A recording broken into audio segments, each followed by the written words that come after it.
Good morning and assalamu alaikum. My name is Zainab Zafar and I'm from class O level 8.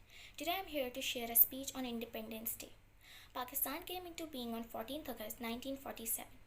Pakistan has been independent in the result of Quaid-e-Azam Muhammad Ali Jinnah. He wanted to liberate the Muslim from double yoke of British rule and Hindu domination.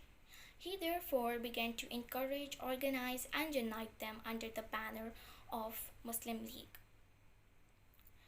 By the virtue of wisdom, willpower, courage, and struggle of Quaid-e-Azam Muhammad Ali Jinnah, we attained Pakistan on 14th August 1947, a country that would be according to the ideology of Islam.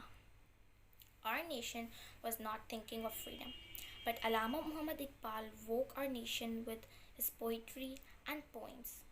Our freedom was all due to the sacrifices made by Maulana Muhammad Ali Jauhar, Sir Syed Ahmed Khan, Allama Iqbal, Fatma Jinnah, and so on. We should always remember the sacrifices made by them. At last, I would like to say that Pakistan is the place where I live with pride, where I can do as I want, where I can say my word and can articulate my ideas independently. Wherever I go, I can introduce myself as Pakistani because Pakistan is my identity. Thank you.